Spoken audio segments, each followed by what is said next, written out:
Hello everyone, I am Amit Kumar और आज हम करने वाले हैं मेन काइनेमेटिक्स। हम स्टेज को टू पार्ट्स में स्टडी करना है। एक तो मोशन इन वन डायमेंशन और दूसरा मोशन इन 2D। ठीक है। अब इसमें इसको हम 1D को हम क्या बोलते हैं, मोशन इन स्ट्रेट लाइन। इसको और हम क्या बोलते हैं, मोशन इन स्ट्रेट लाइन, है ना। और दूसरा क्या है, मोशन इन 2D को और हम क्या बोलते हैं, मोशन इन प्लेन।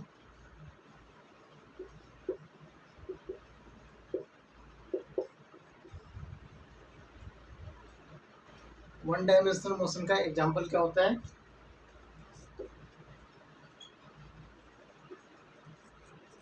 जैसे हम चल रहे हैं रोड पे, है ना। रोड है, वहाँ पे हम चल रहे हैं और जैसे रोड पे गाड़ियाँ चलती है ना। रोड पे गाड़ियाँ चलती हैं, ये भी एक ही डायमेंशन में चलती है, 2 डायमेंशन में नहीं चलती। ठीक है। अच्छा, एक एग्जांपल तो बता सकते हो 2 डायमेंशनल मोशन का, जो गाड़ी 2 डायमेंशनल मोशन में चलती हो। तो एग्जांपल क्या होता है, जैसे अगर आप लोग देखे होंगे तो गांव में एक सर्कस आता है, सर्कस। ठीक है। जैसे ऐसा वाला होता है ना,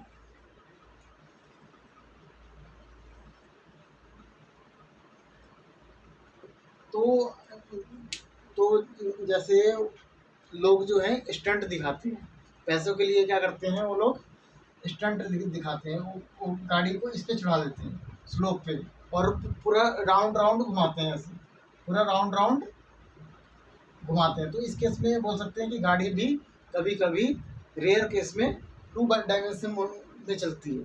ठीक है, बट वैसे नहीं चलती। अगर किसी को जान की कीमत पता है तो वो ऐसा नहीं करेगा, बट वो लोग करते हैं। तो एग्जाम्पल हो सकता है 2 डायमेंशन मोशन का। वैसे जनरली हम लोग तो 1 डायमेंशन में ही चलते हैं। ठीक है। तो अब इसको मैथमेटिकली कैसे समझ सकते हैं कि 1 डायमेंशन,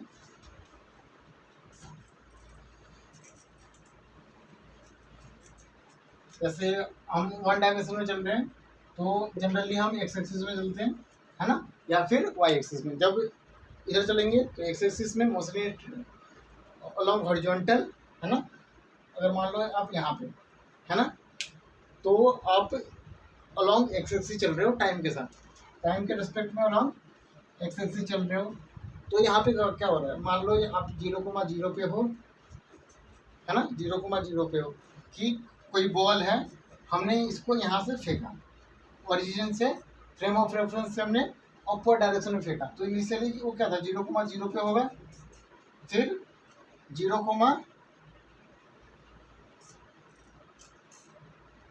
सॉरी ये गलत लिख दिया, ये 0,0 होगा, फिर ये 1,0, फिर ये 2,0 और ये क्या होगा, मान लो 0,1, फिर 0,2, 0,3।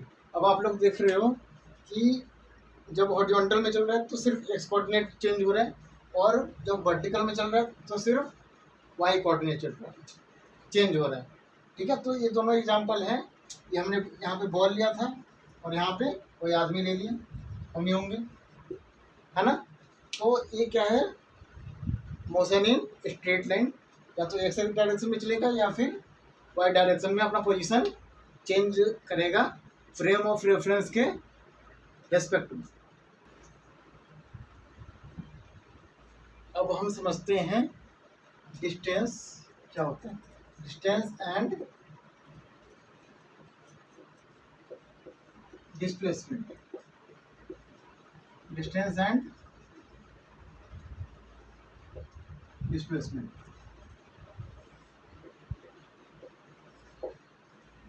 तो इनिशियली कोई ऑब्जेक्ट है, वो यहाँ पे पॉइंट ए पे है, फिर वो किसी डायरेक्शन के अलॉन्ग चला स्ट्रेट लाइन में 10 मीटर। ठीक है। फिर वो 20 मीटर चला। ठीक है। वो फिर क्या चला, 30 मीटर। ठीक है। ए से बी आया, फिर बी से सी, फिर सी से डी। ठीक है, तो अब इस ये यहाँ से यहाँ तक, ये ए से डी तक डिस्टेंस कितना ट्रेवल किया होगा। तो डिस्टेंस हमारा क्या होता है, डिस्टेंस क्या होता है हमारा, टोटल पाथ लेंथ ट्रेवल। जो यहाँ से यहाँ तक जो टोटल पाथ लेंथ ट्रेवल्ड आएगा वो किसके इक्वल होगा, डिस्टेंस। ठीक है ना, between initial position and final position. Distance क्या होता है, टोटल पाथ लेंथ ट्रेवल्ड।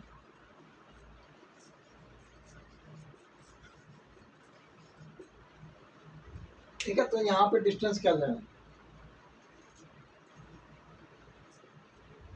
उसको जनरली हम एस से डिनोट करते हैं। और वो क्या होगा हमारा, A B plus B C plus C D, यहाँ से यहाँ तक, यहाँ से यहाँ तक और यहाँ से यहाँ तक, यानी 10 + 20 + 30 यानी 60 मीटर होता है। ठीक है, अच्छा ये बताओ कि ये वेक्टर क्वांटिटी होता है या फिर स्केलर क्वांटिटी होता है। तो ये क्या होता है हमारा, स्केलर क्वांटिटी। ठीक है, और इसकी एसआई यूनिट क्या होता है, डिस्टेंस का एसआई यूनिट क्या होता है, क्योंकि डिस्टेंस क्या है, लेंथ है ना, डिस्टेंस क्या है हमारा, लेंथ है, तो इसका एसआई यूनिट क्या होगा, मीटर, है ना।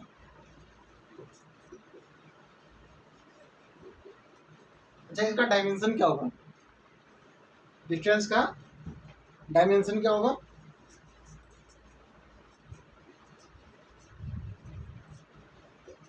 तो क्योंकि डिस्टेंस क्या है, लेंथ है ना, तो इसका डायमेंशन क्या होगा, लेंथ का डायमेंशन, यानी लेंथ का डायमेंशन क्या होता है, एल। ठीक है, अब हम समझते हैं डिस्प्लेसमेंट। ठीक है, डिस्प्लेसमेंट क्या होता है, जैसे मैं यहाँ से यहाँ गया, यहाँ से यहाँ गया, यहाँ से यहाँ, अगर मुझे कोई शॉर्टकट रास्ता ढूंढना हो कि मैं शॉर्टकट से यहाँ से डी तक इनिशियल पोजीशन से फाइनल पोजीशन तक पहुँच सकता हूँ, तो जनरली गवर्नमेंट जो है शॉर्टकट रास्ता देती है ना, कि कहीं से हमें शॉर्टकट रास्ता मिले, चाहे कैसे भी मिले, है ना, ताकि हम इनिशियल पोजीशन से वो उस रास्ते से होते हुए फाइनल पोजीशन तक पहुँचे, है ना। तो वो क्या करती है, या फिर रास्ते में कुछ भी मिलता है, किसी का ज़मीन होता है तो ज़मीन पैसा देके ले लेते हैं, ठीक है, या फिर मकान पैसा देकर तोड़ देते हैं। ठीक है, ताकि हमें शॉर्टकट रास्ता मिल जाए, ताकि जाने में आसानी हो। तो हम यहाँ पे कैसे जा सकते हैं, यहाँ से स्टार्ट करेंगे और सीधा यहाँ पहुँच जाएंगे, है ना। ये थोड़ा टेढ़ा बन गया, ये है,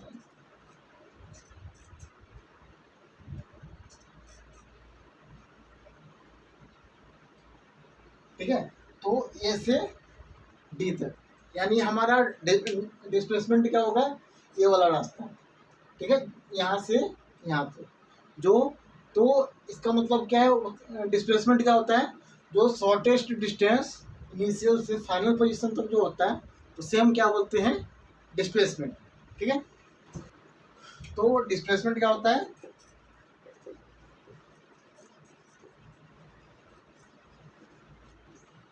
शॉर्टेस्ट डिस्टेंस, यानी शॉर्टेस्ट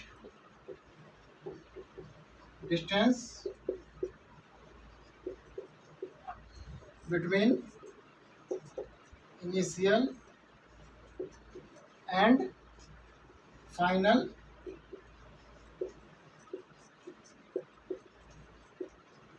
पोजीशन। इनिशियल और फाइनल पोजीशन से के बीच में शॉर्टेस्ट डिस्टेंस क्या होता है, डिस्प्लेसमेंट। चलिए एक चीज़ और समझते हैं इसमें, जैसे कि तो समझ में आ गया डिस्प्लेसमेंट क्या होता है, shortest distance between initial and final position. तो जैसे हमारा ये ओरिजिन है, फ्रेम ऑफ रेफरेंस है, ये फ्रेम ऑफ रेफरेंस है। इनिशियली ऑब्जेक्ट यहाँ पे है, इनिशियली ऑब्जेक्ट यहाँ पे, फिर वो क्या किया कि 10 मीटर डिस्टेंस ट्रेवल किया, है ना, पॉजिटिव एक्स के अलाउंग 10 मीटर डिस्टेंस ट्रेवल किया, तो इसको हम x1 ले लेते हैं, ठीक है। फिर उसको कुछ याद आया कि उससे थोड़ा आगे चलना था, पॉजिटिव कुछ काम याद आ गया, तो उसने क्या किया, उसने थोड़ा और यहाँ पे चला गया, है ना, जो कि फ्रेम ऑफ रेफरेंस से 20 मीटर पे था, 30 ले लेते हैं, 30 मीटर पे था, ठीक है। और ये क्या होगा, x2, है ना। तो टाइम मान लो t=2 सेकंड पे यहाँ पे था, और t=4 सेकंड पे ये यहाँ पे, है ना। तो इतने टाइम इंटरवल में 2 सेकंड से 4 सेकंड के बीच में इसका डिस्प्लेसमेंट क्या हुआ, तो इसका डिस्प्लेसमेंट क्या हुआ 2 सेकंड से 4 सेकंड के बीच में, तो ये पूरा कितना है x2, और यहाँ से यहाँ तक क्या है x1, तो इस पूरे में से ये वाला माइनस कर दें, तो ये वाला लेंथ डिस्टेंस आ जाएगा ना, है ना, कि यहाँ से यहाँ तक कितना है, यानी x2 माइनस x1, है ना, यानी ये चेंज इन पोजीशन है ना, इनिशियली यहाँ था तब t 2 सेकंड पे और 4 सेकंड पे यहाँ पे आ गया, तो चेंज इन पोजीशन क्या क्या, तो चेंज इन पोजीशन को हम किससे रिप्रेजेंट करते हैं, कोई भी क्वांटिटी के अंदर अगर चेंज लिखना हो तो कैसे लिखते हैं, डेल्टा से रिप्रेजेंट करते हैं, और क्योंकि x है इसीलिए डेल्टा x, ठीक है। पोजीशन के अंदर चेंज है तो वो क्या होता है, डिस्प्लेसमेंट, है ना। तो डेल्टा x=x2 माइनस x1, ठीक है। अब हम इसमें दूसरा कंडीशन लिख देते हैं, मान लेते हैं ऑब्जेक्ट यहीं पे, है ना। तो अब 10 मीटर यहाँ पे दिया था, मान लो x1 है ना, फिर उसको कोई काम याद आ गया, तो उसको -x में जाना था, ये पहले +x में था, अब अपोजिट डायरेक्शन में जाना था, है ना, इधर जाना है, इधर, ठीक है। तो ये मान लो यहाँ से उसने -20 मीटर कवर किया, और इसको हम क्या मान सकते हैं, x2 यानी -20, है ना। तो इसका पोजीशन तो चेंज कर रहा है, इनिशियली मान लो t=3 सेकंड पे यहाँ पे था, और 5 सेकंड पे ये यहाँ पे आ गया, है ना। तो चेंज इन पोजीशन कितना किया, यानी यहाँ से यहाँ तक के बीच में लेंथ क्या है, तो यानी डेल्टा x=x2 माइनस x1, यानी ये क्या होगा हमारा -20, x2 की वैल्यू क्या है -20, क्योंकि नेगेटिव डायरेक्शन में जा रहा है ना, विद साइन लेना ना हमें डिस्प्लेसमेंट के अंदर, तो -20 और -10 यानी -30 मीटर। तो आप देख रहे हो कि जब, अब इसका भी निकाल लेते हैं, इसका डिस्प्लेसमेंट कितना है 30 माइनस 10 यानी 20 मीटर। अब आप देख रहे हो कि जब नेगेटिव डायरेक्शन में जा रहा है तो डिस्प्लेसमेंट क्या आ रहा है, नेगेटिव, जब पॉजिटिव डायरेक्शन में जा रहा है तो डिस्प्लेसमेंट क्या आ रहा है, पॉजिटिव। तो जो डिस्प्लेसमेंट होता है उसका साइन भी होता है, पॉजिटिव या नेगेटिव, तो क्योंकि ये साइन क्या बता रहा है, डायरेक्शन बता रहा है, तो इसके पास तो मैग्नीट्यूड भी है ना, और डायरेक्शन भी है, तो इसको ऐसे, तो इसीलिए डिस्प्लेसमेंट जो होता है वो क्या होता है, वेक्टर क्वांटिटी। तो डिस्प्लेसमेंट क्या होता है,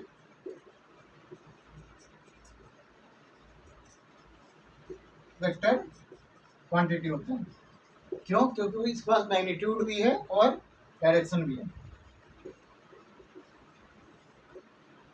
ठीक है। और इसका एसआई यूनिट क्या होता है, तो हमें पता है एसआई यूनिट क्या, क्योंकि लेंथ है ना, एसआई यूनिट क्या होगा, मीटर, और डायमेंशन क्या होगा इसका,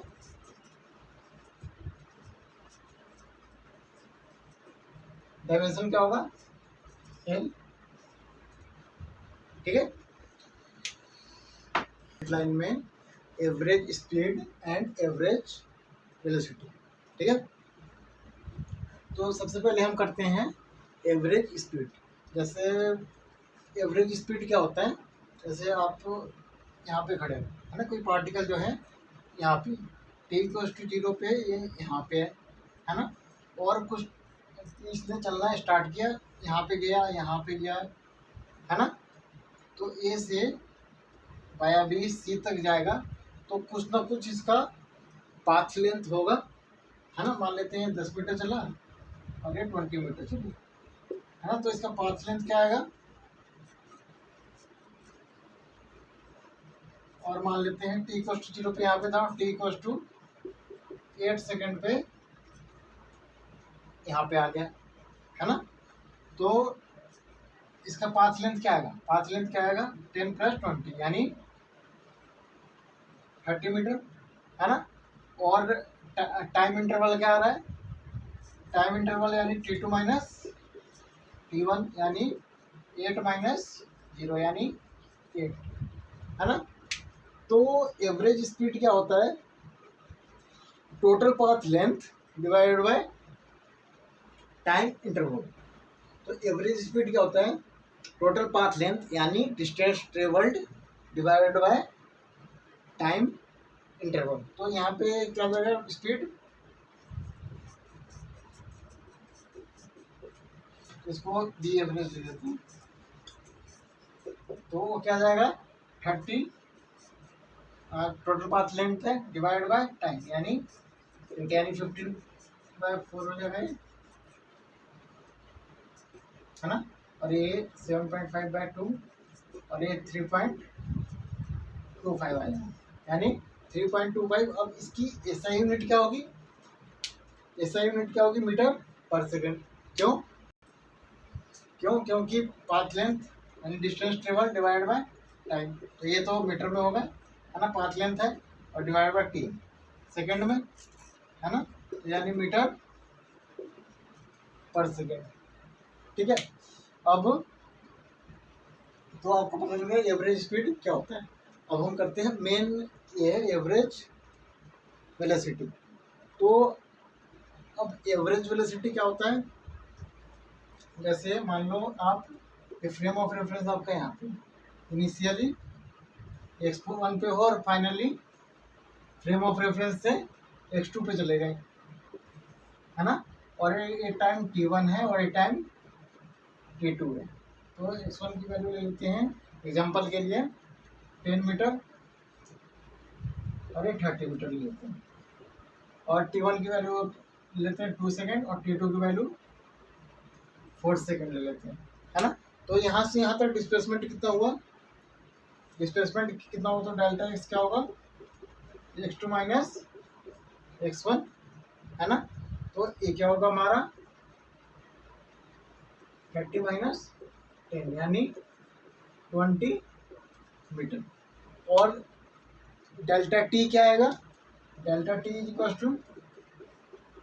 t2 - t1 यानी 4 - 2 यानी 2 सेकेंड, है ना। तो एवरेज वेलोसिटी क्या होता है हमारा, डिस्प्लेसमेंट डिवाइड बाय टाइम यानी change in time, displacement divide by change in time की इनिशियल से फाइनल तक कितना टाइम में चेंज हो रहा है ना, और उसके रिस्पेक्ट में कितना डिस्प्लेसमेंट हो रहा है ना। तो हम क्या बोल सकते हैं, average velocity = displacement divide by time interval, ठीक है। तो यहाँ पे एवरेज वेलोसिटी क्या आएगा, हम एवरेज वेलोसिटी लिखने के लिए v पे बार लगा देते हैं, ठीक है, यानी 20 डिवाइड बाय 2 यानी 10 मीटर पर सेकेंड, 10 मीटर पर सेकेंड। अच्छा, इसका डायमेंशन क्या होगा, जो वेलोसिटी है इसका डायमेंशन क्या होगा, तो हमें पता है कि डिस्प्लेसमेंट का डायमेंशन क्या होगा, एल होगा, है ना, डिस्प्लेसमेंट का क्या होगा एल है, और टाइम का डायमेंशन टी होगा, है ना। तो इसका डायमेंशन क्या आ जाएगा हमारे पास, डायमेंशन क्या आ जाएगा LT - 1, ठीक है। तो हमारे पास एवरेज वेलोसिटी क्या होता है डिस्प्लेसमेंट अपॉन टाइम इंटरवल। और एवरेज स्पीड क्या होता है, total path length travel divide by time interval. और एक चीज़ ध्यान रखना कि जो एवरेज स्पीड होता है वो क्या होता है, हमारा स्केलर क्वांटिटी होता है।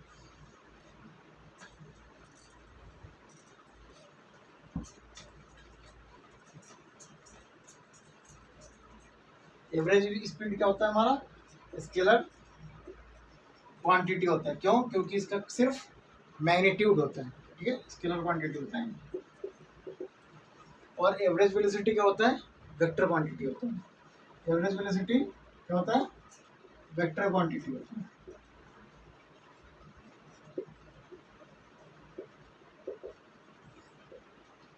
ठीक है, और इसका डायमेंशन क्या होता है, डायमेंशन क्या होता है, LT - 1।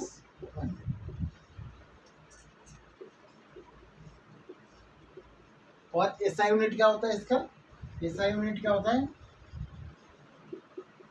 मीटर पर सेकंड।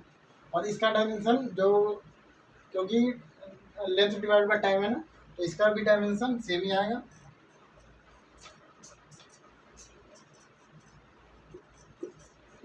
तो इसका भी LT - 1 ही आएगा। और इसका SI यूनिट क्या आएगा, मीटर पर सेकंड। ठीक है, अब हम करते हैं एवरेज स्पीड हो गया, एवरेज वेलोसिटी हो गया। अब हम क्या करते हैं, इंस्टेंटेनियस वेलोसिटी। ठीक है, अब हम जैसे कोई पार्टिकल है ना, इनिशियली वो 10 मीटर चला, ये क्या है, x1 है ना, t = 2 सेकेंड पे। ठीक है, फिर यहाँ से यहाँ तक 20 मीटर है, यानी x2 होगा, है ना। फिर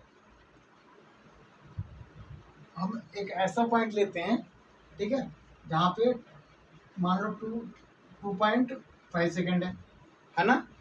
और फिर इसी मोशन के बीच में t = 4 सेकेंड है 2.5। फिर ये t1 की वैल्यू हो गई, और t2 की वैल्यू क्या है, 2.501 second, 2.501 second.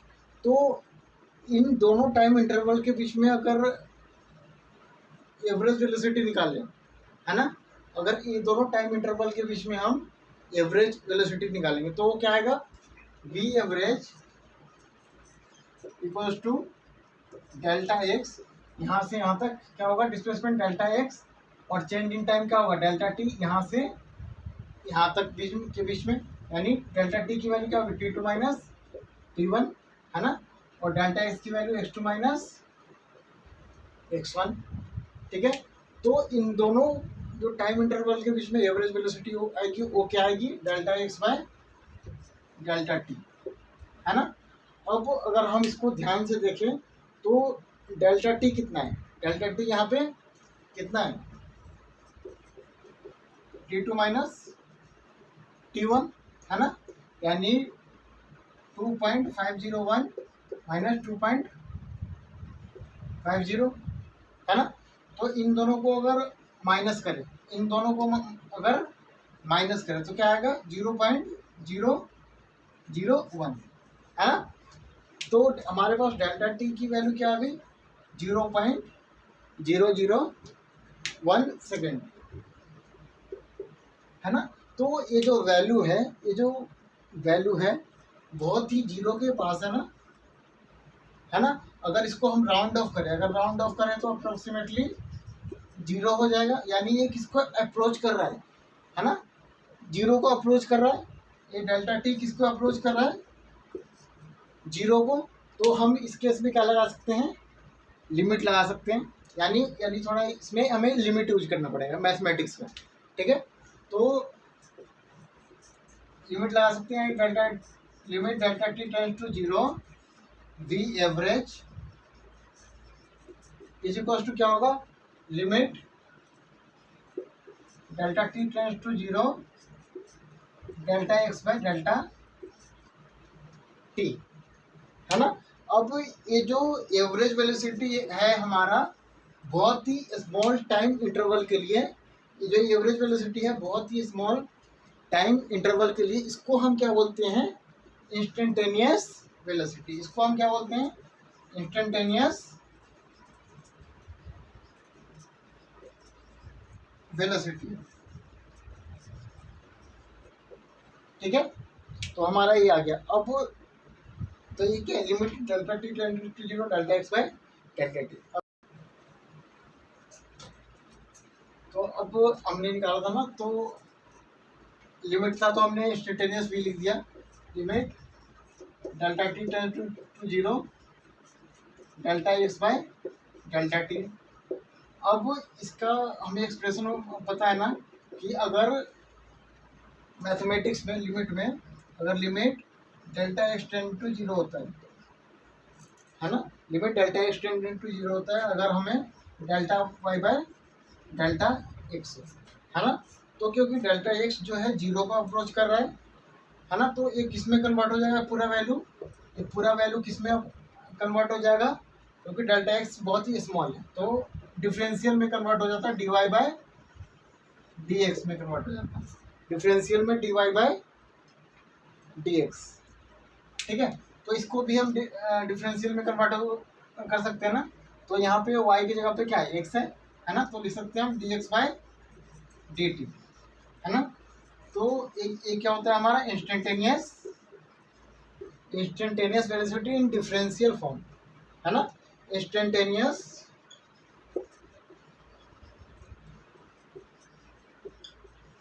Velocity in differential